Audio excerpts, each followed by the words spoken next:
একটি মহল কিন্তু খুব সচেতনভাবে ধর্মের নামে বিভেদ সৃষ্টি করতে উঠে পড়ে লেগেছে। যারা ৭১কে ভুলে যেতে চায় বা ভুলিয়ে দিতে চায় তারা কখনো বাংলাদেশে বিশ্বাস করে না। আমরা ১৯৭১ সালে যে স্বাধীনতার যুদ্ধ করেছি, সেই স্বাধীনতা যুদ্ধের যে মূল কথাটি ছিল, সেই কথাটি ছিল কিন্তু এখানে এই ভূখণ্ডে আমরা যারা বাস করি তাদের স্বাধীনতার জন্যে, তাদের মুক্তির জন্যে, তাদের অর্থনৈতিক মুক্তির জন্যে আমরা একটা স্বাধীন দেশ চাই, সার্বভৌম দেশ চাই, যে দেশে আমরা আমাদের মানুষগুলোর বিকাশ সাধন করতে সক্ষম হব। সেদিন কিন্তু আমরা ওই ধর্মের নাম করে যারা সেদিন স্বাধীন করেছিল সেটাকে আপনার ডিফাই করে কিন্তু একসাথে আমরা এই লড়াইটা লড়েছিলাম এবং সেখানে আমরা ১৯৭১ সালে একটা রক্তক্ষয়ী যুদ্ধের মধ্যে দিয়ে কিন্তু আমরা দেশ স্বাধীন করেছি। দুর্ভাগ্য আমাদের যে সেই গণতান্ত্রিক চেতনা, যে চেতনাকে সামনে নিয়ে আমরা সেই দেশের স্বাধীনতার জন্য যুদ্ধ করেছিলাম, লড়াই করেছিলাম, দেশ স্বাধীন করেছিলাম, সেটাকে আমরা রক্ষা করতে পারিনি। ক্রাঞ্চি রোলের ভিতর চকলেট ক্রিমের filling, all time cream roll, মুখে দিতেই স্পেশাল ইনসাইড। যারা দায়িত্বে ছিলেন সেদিন তারা সেই ভূমিকা পালন করতে পারেননি। তারা গণতন্ত্রকে ভুলে গিয়ে একদলীয় শাসন ব্যবস্থা সামনে নিয়ে এসেছিলেন এবং তার পরবর্তীকালে গণতন্ত্র বারবার হোঁচট খেয়েছে। আসলে আমার কাছে মনে হয় যে আমাদের মূল যে দুর্বলতাটা, সেটা দুর্বলতা হচ্ছে যে আমরা একটা গণতান্ত্রিক রাষ্ট্র নির্মাণ করতে পারিনি। গণতন্ত্র হলেই আমাদের পারস্পরিক যে অধিকার, আপনার অধিকার, আমার অধিকার, ধর্মীয় অধিকার, সব কিছু এখানে রক্ষা হতো। যেহেতু আমরা পারিনি, সেই কারণে সেই অধিকারগুলো সবসময় রক্ষা করা সম্ভব হয়নি। আমরা ইতিমধ্যেই আপনার বিজয়বাবু বলেছেন, নিতাইবাবু আছেন, আমরা এই সরকার প্রথমবারের মতো তারেক রহমান সাহেব কিন্তু সরকারের মধ্যে একজন বিশেষ সহকারী নিযুক্ত করেছেন তাকে সাহায্য করার জন্য আপনাদের সংস্থাগুলোর ব্যাপারে কাজ করার জন্য। এবং ইতিমধ্যে আমরা কয়েকবার বসেছি, বিজয়বাবু জানেন, অন্যান্য যে সমস্ত গোষ্ঠীগুলো আছে, সম্প্রদায় আছে বা সমিতি আছে আপনাদের, তাদের সঙ্গে আমরা অনেকবার বসেছি। আপনাদের সঙ্গে ঠিক সেইভাবে আজকে বোধহয় এই প্রথম আমরা বসছি, কিন্তু অনেকগুলো গোষ্ঠীর সঙ্গে আমরা সবসময় আলোচনা করেছি, কথা বলেছি। আমরা বরাবরই যখন আমরা বিরোধী দলে ছিলাম তখনও কিন্তু আমরা আমাদের আপনাদের জন্মাষ্টমীর দিন, আপনাদের দুর্গা পূজার দিন আমরা কিন্তু আপনার সেই অনুষ্ঠানগুলো করেছি আপনাদের নেতৃবৃন্দকে সামনে নিয়ে।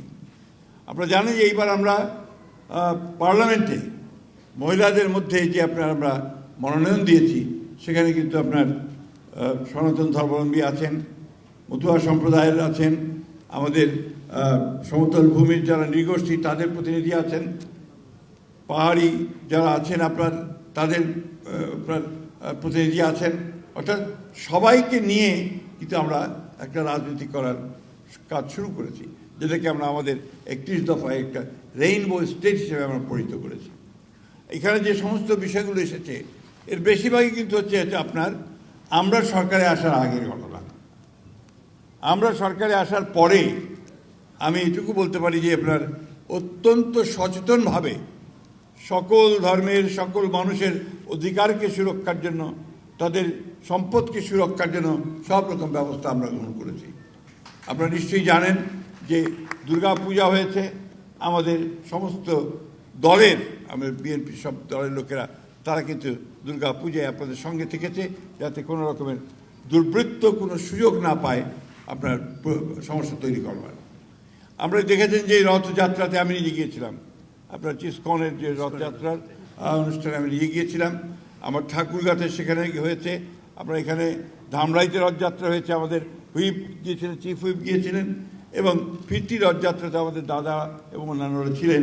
আমরা সরকার কিন্তু সব সময়ই আপনাদের সঙ্গে থাকছে, যাতে করে আপনারা সেফ ফিল করেন, নিরাপদ বোধ করেন, সেই ব্যবস্থাটা আমরা এখানে করার চেষ্টা করি। আমি পিছনে তাকাতে চাই না, আমি পেছনে ফিরে তাকাতে চাই না। এই জন্য চাই না যে বারবার পিছনে থেকে অতিচারিতা করে আমরা সামনের দিকে এগোতে পারি না। আমরা সামনের দিকে এগোতে চাই। আমরা আপনাদের সঙ্গে যেন কোনো বিভেদ সৃষ্টি না হয় সেই ব্যবস্থাকে আমরা তো সচেতনভাবে দেখতে চাই। একটি মহল কিন্তু খুব সচেতনভাবে ধর্মের নামে বিভেদ সৃষ্টি করতে উঠে পড়ে লেগেছে।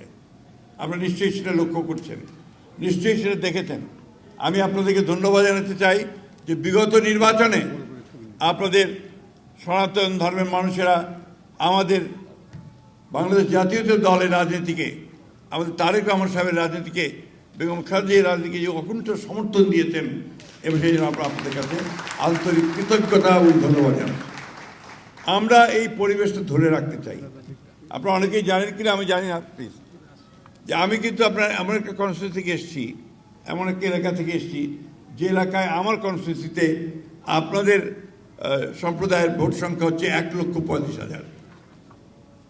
সেখানে আমি প্রায় 1 লক্ষ ভোটে জয়লাভ করেছি। এখানে যারা আছেন তারা সবাই জানেন যে আমরা কনসিয়াসলি, সচেতনভাবে চেষ্টা করি যে আপনাদের সঙ্গে সুসম্পর্ক গড়ে তুলবার। আমরা সচেতনভাবে চেষ্টা করি আপনাদের সমস্ত যে সমস্যাগুলো আছে সেই সমস্যাগুলোকে নিয়ে আলোচনা করে, আলোচনার মাধ্যমে সেগুলোকে সমাধান করা। আমি শুনেছি আপনাদের এই যে সমস্যাগুলোর কথা দাদা তুলে ধরেছেন একজন, আমরা এই সমস্যাগুলো সম্পর্কে আগে থেকেই জানি। আমাকে দাদা বলছিলেন যে আপনারা যখন সনাতন ধর্মের মানুষদের সঙ্গে কথা বলেন তাহলে বিশেষ গোষ্ঠীর সঙ্গে বলেন, আমাদের সঙ্গে বলেন না। তো এই দোষটা আপনাদেরকে আমরা দেখতে পাই না। যদি আপনারা নিশ্চয়ই এখন সামনে এসছেন, আরও সামনে আসেন, সামনে এসে সবসময় একটা জানান দিতে হয়। উপস্থিতি জানান না দিলে তো উপস্থিতি টের পাওয়া যায় না, তাই না? তো সেই আপনারা জানিয়েছেন, এরপর থেকে দেখবেন যে আমরা আপনাদেরকে অবশ্যই ডাকবো, আপনাদের নেতৃবৃন্দকে, এবং সেই সমস্যাগুলো সমাধান করার চেষ্টা করব। আপনাদের দাবি দাওয়াগুলো আমরা দেখেছি। আমরা এখানে আমাদের বিজনবাবু আছেন যিনি আপনাদের প্রতিনিধিত্ব করেন আমাদের গভর্নমেন্টে, প্রধানমন্ত্রী সরকারে। আমরা এই বিষয়গুলো নিয়ে আলোচনা করে আমরা অবশ্যই ইতিবাচক সমাধান দেওয়ার প্রত্যেকটিরই আমরা চেষ্টা করব। তবে একটা জিনিস আমাদের মনে রাখতে হবে যে বাংলাদেশ কিন্তু একটা সকল ধর্মের একটা স্বাধীন সার্বভৌমদেশ, এটা জনগণতান্ত্রিক বাংলাদেশ। বাংলাদেশটা মানুষের সকল। আমাদের নেত্রী বেগম খালেদা জিয়া বলতেন যে আমি কখনোই আপনাদেরকে সংখ্যালঘু মনে করি না, আমি মনে করি যে আপনারা এই দেশের সন্তান, আপনার এই দেশের সমান অধিকার আপনার যা আমারও তা। এই কথাটা মাথায় রাখতে হবে। আমি সবসময় বলি যে কেন নিজেকে ছোট করেন? আপনি আপনার দাবি আদায় করে চিৎকার করে বলবেন যে দিস মাই রাইট, এটা বলতে হবে। তো আপনার অধিকার আপনাদেরকে নিয়ে নিতে হবে। এই যে অধিকারটা আপনি যদি চিৎকার না করেন, কথা না বলেন, তাহলে কিন্তু আপনার পিছিয়ে পড়ে থাকতে হয়, সামনে এগুলো যায় না। আমি অনুরোধ করবো আপনাদেরকে, আপনারা যোগাযোগ রাখবেন। আমাকে যখনই ডেকেছেন আপনারা, আমি কিন্তু তখনই এসেছি, এবং সব সময় প্রতিটি অনুষ্ঠানে, প্রতিটি প্রয়োজনে আমি সামনে এসে দাঁড়াই, আমাদের সরকারও দাঁড়ায়। আমি তাই অনুরোধ করব যে আপনারা আসুন। আপনারা এরপরে, আজকে তো আপনারা অনেক বড় সমাবেশ করছেন, এরপরে আপনাদের প্রতিনিধি নিয়ে আসুন, আমরা কথা বলি। সেই কথা বলার মাধ্যমে এই সমস্যাগুলো আলোচনা করে, চিহ্নিত করে সেই সমস্যাগুলো সমাধান করার অবশ্যই আমরা চেষ্টা করব। আমাকে এখানে আমন্ত্রণ জানিয়েছেন, সেই জন্য আমি আপনাদেরকে ধন্যবাদ জানাচ্ছি। একটা কথা আমি সবসময় মনে করি, নজরুল ইসলামের সেই কথাটা আমার মনে হয় সবসময় আর কি, যে আজকে অনেক আমাদের সমস্যা আছে, অনেক চ্যালেঞ্জ আছে, অনেক চড়াই উতরাই পার হতে হচ্ছে, একটা ক্রিটিক্যাল মোমেন্ট পার হতে হচ্ছে। 15 বছরে এই গণতন্ত্র ধ্বংস হয়ে গিয়েছিল, একটা ভয়াবহ পরিস্থিতির মধ্যে থেকে আমরা বেরিয়ে এসেছি। এখন একটা সুযোগ পেয়েছি আমরা যে গণতন্ত্রকে প্রাতিষ্ঠানিক রূপ দেওয়ার। আসুন আমরা সেই চেষ্টাটা করি, লেট আস ট্রাই দ্যাট। আমরা সবসময় কথা বলি যে ওই যে নজরুল ইসলামের সেই কবিতা আর কি, যে হিন্দু না ওরা মুসলিম, ওই জিজ্ঞাসে কোন জন, কান্ডারি বলো ডুবিছে মানুষ, সন্তান মোরমার। এটাই হচ্ছে মূল কথা। আমরা একই মায়ের সন্তান, বাংলাদেশের সন্তান। আমরা কাঁধে কাঁধ মিলিয়ে আমরা এগিয়ে যাব। আমরা তো একই বৃন্তের ফুল। আমরা অবশ্যই আমাদের কৃষ্টি, আমাদের সংস্কৃতিকে সামনে রেখে, আমাদের 1971 সালের যুদ্ধকে সঙ্গে রেখে, আমরা 24কেও সামনে রেখে আমরা এগিয়ে যাব। আমরা কোনোটাকে বাদ দিতে চাই না, কারণ এটা আমাদেরই জনগণের অধিকার আদায়ের সংগ্রাম, অধিকার আদায়ের সংগ্রামের মধ্যে দিয়ে আমরা এগিয়ে গেছি। আমি সবসময় একটা কথা বলি, যারা 71কে ভুলে যেতে চায় বা ভুলিয়ে দিতে চায়, তারা কখনো বাংলাদেশে বিশ্বাস করে না। বাংলাদেশে বিশ্বাস করতে হলে 1971 সালকে অবশ্যই অবশ্যই অবশ্যই সামনে আনতে হবে, এবং সেইটাই নিয়েই আমরা এগিয়ে যাই সামনের দিকে। আবার একই সঙ্গে আমরা জুলাইকে অস্বীকার করতে পারি না, এই জন্যেই যে আমাদের অসংখ্য সন্তান তারা বাংলাদেশের গণতন্ত্র প্রতিষ্ঠার জন্য প্রাণ দিয়েছে এবং একটা ফ্যাসিস্ট সরকারকে দেশ থেকে চলে যেতে বাধ্য করেছে।